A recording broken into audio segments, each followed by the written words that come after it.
बच्चों, कैसे हो आप लोग। उम्मीद करता हूं सब लोग बहुत बढ़िया रहोगे। दोस्तों बहुत बहुत स्वागत है आप सभी लोगों का हमारे इस वीडियो के अंदर। मैं हूं आपका दोस्त, आपका मेंटोर सीए जसमीत सिंह, और आपके लिए लेकर आया हूं एक बहुत ही बढ़िया स्ट्रेटजी फॉर दिसंबर 2023 एग्जाम्स।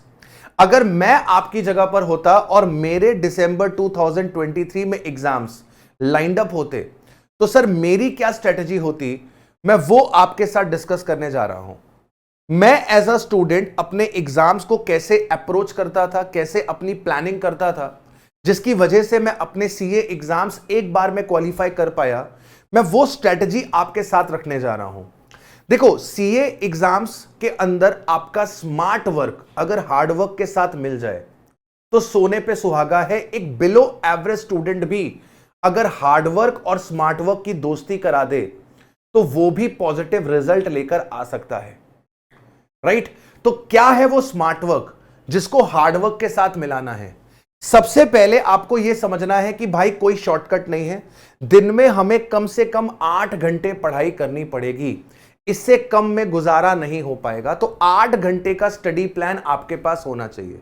जिस दिन आपकी कोचिंग क्लासेस कंप्लीट हो जाएं, जिस दिन आपका सिलेबस कंप्लीट हो जाए क्लासेस का, उस दिन से आपके पास 8 से 10 घंटे का एक शेड्यूल रेडी हो जाना चाहिए। मैं एज अ स्टूडेंट अपने चारों सब्जेक्ट्स एक साथ लेकर चलना प्रेफर करता था, तो मैंने ये स्ट्रेटजी उसी के हिसाब से बनाई है।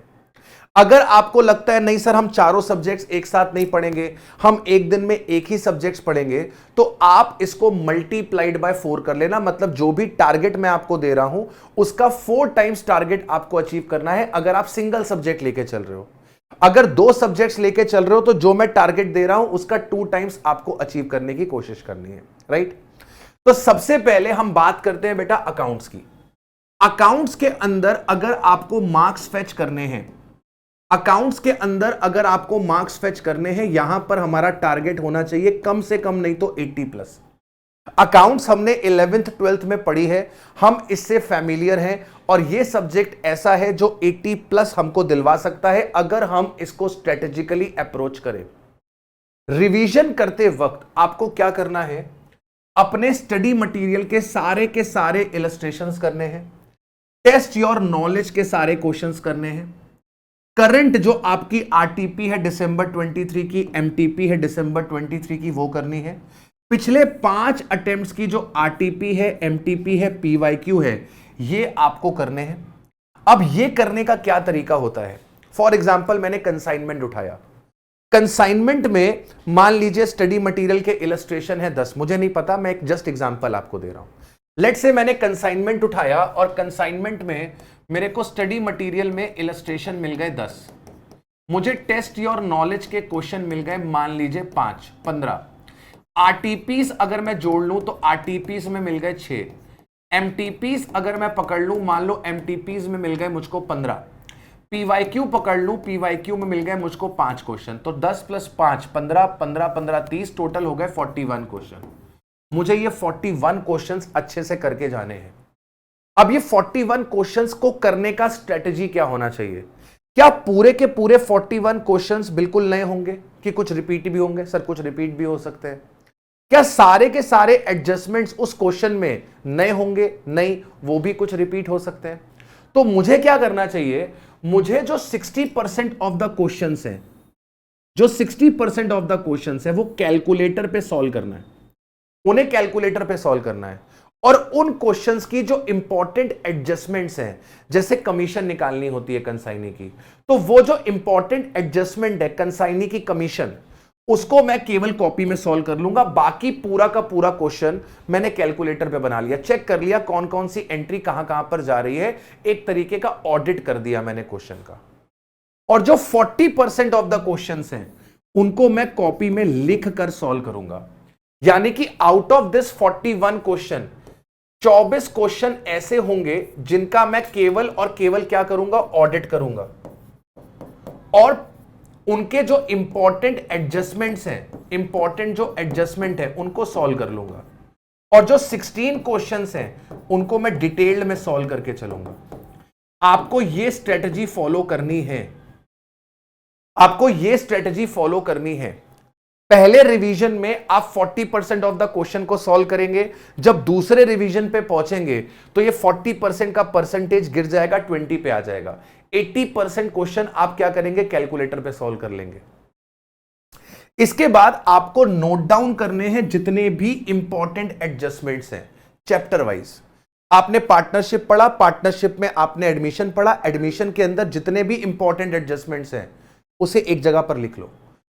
आपने कंसाइनमेंट पढ़ा, जितने भी इंपॉर्टेंट एडजस्टमेंट्स हैं एक जगह लिख लो। डेप्रिसिएशन पढ़ा, जितने भी इंपॉर्टेंट एडजस्टमेंट्स हैं एक जगह पे लिख लो। इससे क्या होगा, उन इंपॉर्टेंट एडजस्टमेंट्स को रिवाइज करने में आपको बहुत हेल्प होगी। जब तीसरे रिवीजन पे पहुंचोगे ना, इन एडजस्टमेंट्स को देख लेने से पूरा का पूरा चैप्टर आपका रिकॉल हो जाएगा। This is the right strategy. कम समय में ज्यादा रिवीजन्स करने हैं तो उसके लिए आपको यह स्ट्रेटजी ऑप्ट करनी पड़ेगी। इसके अलावा आपको ऋषभ सर ने जो इंपॉर्टेंट क्वेश्चंस मार्क करवाए हैं ड्यूरिंग द क्लास, उन इंपॉर्टेंट क्वेश्चंस को भी आप अकाउंट फॉर करिएगा रिवीजन करते वक्त। लेकिन आपको स्टडी मटेरियल का जो क्वेश्चन है, आईसीएआई का जो क्वेश्चन बैंक है, इसे किसी भी हाल में निगलेक्ट नहीं करना है एंड आपको अकाउंट्स में 80+ टारगेट करके चलना है। दिन में आप कम से कम नहीं तो 2 घंटे प्लान कर सकते हो कि मुझे 2 घंटे अकाउंट्स पढ़नी है डेली बेसिस पे, राइट। ये तब जब आप 4 सब्जेक्ट लेके चल रहे हो। अब अगर आप मान लो दिन में 2 सब्जेक्ट लेते हो तो आपको अकाउंट्स 4 घंटे पढ़नी है। आप पूरे दिन अकाउंट्स ही पढ़ते हो तो आपको अकाउंट्स 8 घंटे पढ़नी है। दिन में 8 से 10 घंटे पढ़ना है। अब ये डिपेंड करेगा कि वो 8 से 10 घंटे चारों सब्जेक्ट पढ़ने हैं कि आपको दिन में 2 सब्जेक्ट या 1 सब्जेक्ट पढ़ना है। ये आपकी चॉइस है, ये आप पे छोड़ दिया मैंने। इसके अलावा अब हम बात करें लॉ की। लॉ के अंदर सबसे बड़ा प्रॉब्लम है कि लॉ याद नहीं रह रहा, लॉ भूल जा रहे हैं, रिटेन नहीं है, राइटिंग की प्रॉब्लम है, आंसर कैसे लिखने हैं ये नहीं पता। तो आपको क्या करना है, लॉ डेली 1.5 घंटा आपको कॉन्सेप्ट पढ़ना है। आप कोई भी चैप्टर पढ़ रहे हो, लेट्स से आप कॉन्ट्रैक्ट पढ़ रहे हो, कॉन्ट्रैक्ट आपने पढ़ा, कॉन्ट्रैक्ट में आपने कंसिडरेशन की डेफिनेशन पढ़ी और भी आपने 4-5 चीजें पढ़ ली, कुछ इंपॉर्टेंट जो कैरेक्टरिस्टिक्स होते हैं वो पढ़ लिया, एसेंशियल्स टू द कॉन्ट्रैक्ट पढ़ लिया, राइट। अब आपको क्या करना है, 1.5 घंटे में आपने जो भी पढ़ा है आप उसे लिख के समराइज करेंगे। डेली के 30 मिनट्स आपने जो भी पढ़ा है उसे आप लिख के समराइज करेंगे। समराइज करते वक्त कोशिश करिएगा कि आपको किताब ना खोलनी पड़े, लेकिन अगर खोलनी पड़ भी जाए तो भी कोई आफत नहीं है। ट्राई करना है कि मुझे लिखते वक्त किताब ना खोलनी पड़े, मैंने जो भी पढ़ा है वो मुझे रिकॉल हो और समरी फॉर्म में लिखना है, बुलेट फॉर्म में लिखना है। पूरी राम कहानी नहीं लिखनी है, उसको बुलेट फॉर्म में लिखने की कोशिश करनी है। इंपॉर्टेंट चीजें। और अगले दिन वापस लॉ पढ़ने से पहले इसी 30 मिनट्स की समरी से आपको पहले रिवाइज करना है और फिर आपको अगला कॉन्सेप्ट पढ़ना है। रेगुलर बेसिस पे रिवीजन करा है, आज जो पढ़ा है लॉ के अंदर अगले दिन वो रिवाइज करना है, तभी दिमाग में छपेगा जाके। उसके अगले दिन जब पढ़ेंगे तो पिछला रिवाइज करेंगे और वीक के एंड पे या फिर चैप्टर के एंड पे अगले चैप्टर की तरफ तब बढ़ेंगे जब पहले पूरा चैप्टर रिवाइज कर लेंगे। तो मान लो 4 दिन लगे आपको, मान लो 4 दिन लगते हैं आपको एक चैप्टर को कंप्लीट करने में। Monday, Tuesday, Wednesday, Thursday. आपने जो मंडे में पढ़ा उसका ट्यूसडे को रिवीजन करा, जो ट्यूसडे को पढ़ा उसका वेडनेसडे को रिवीजन करा, जो वेडनेसडे को पढ़ा वो थर्सडे को रिवीजन किया और थर्सडे को जो पढ़ा, अब जब फ्राइडे आएगा तो फ्राइडे को पहले हम कंप्लीट चैप्टर रिवाइज करेंगे। फ्राइडे को पहले हम कंप्लीट चैप्टर रिवाइज करेंगे और उसके बाद ही हम नए चैप्टर की तरफ बढ़ेंगे। बच्चे क्या करते हैं, बच्चे अपना सिलेबस कंप्लीट करने के चक्कर में रिवीजन नहीं करते। उन्होंने मंडे, ट्यूसडे, वेडनेसडे, थर्सडे लगा के एक चैप्टर कंप्लीट कर लिया, फ्राइडे को इमीडिएटली वो दूसरे चैप्टर पे जंप कर जाते हैं। ऐसा नहीं करना है बेटा, आपको रिवीजन करने हैं। आपने जो गाना आज से 10 साल पहले सुना था, अगर वो गाना मैं आपके साथ गा दूं तो आप भी मेरे साथ गाना गाना शुरू कर दोगे। कुड़िए नी तेरे ब्राउन रंग ने डैश, आपके मन में गाना आ गया। ये गाना आपने कितने टाइम पहले सुना था, लेकिन फिर भी आपको इसके लिरिक्स याद हैं। आपको पता है कौन सी बीट पे कौन सा वर्ड आने वाला है। कैसे पता है? क्योंकि इतनी बार सुना है, दिमाग में बस गया है। तो भाई ये भी तो सुनना पड़ेगा ना, इसको भी तो बार बार पढ़ना पड़ेगा ना, तभी तो दिमाग में छपेगा। आप सोचो कि आपने एक बार पढ़ ली लॉ, 2 बार पढ़ ली लॉ तो दिमाग में छप गई, तो बेटा ऐसे नहीं होता है, ऐसे नहीं होता, you have to multiple time revise it, तब जाके वो छपेगी। मेहनत करने पड़ेंगे, एफर्ट्स पुट इन करने पड़ेंगे, बिना उसके रिजल्ट नहीं मिलेगा। जितने भी लोग चार्टर्ड अकाउंटेंट बने हैं वो ये इसी प्रोसेस से बने हैं। किसी के पास कोई शॉर्टकट नहीं था, किसी ने 2 घंटे पढ़ के सीए की डिग्री नहीं ले ली। हर किसी ने रेगुलर बेसिस पे हर एक स्टेज पे, चाहे वो फाउंडेशन हो, चाहे वो इंटर हो, चाहे वो फाइनल हो, उसने एफर्ट्स मारे हैं और उसके बाद ही रिजल्ट मिला है। तो आप अगर चाहते हो कि आपके नाम के आगे वो सीए लगे, तो बेटा जी आपको भी एफर्ट मारने पड़ेंगे। मेक श्योर कि जो मंडे को पढ़ा है ट्यूसडे को रिवाइज कर रहे हो, जो ट्यूसडे को पढ़ा है वेडनेसडे को रिवाइज कर रहे हो, जो वेडनेसडे को पढ़ा है थर्सडे को रिवाइज कर रहे हो। चैप्टर कंप्लीट हो गया, फ्राइडे को पहले पूरा चैप्टर रिवाइज करोगे, तभी नया चैप्टर स्टार्ट करोगे।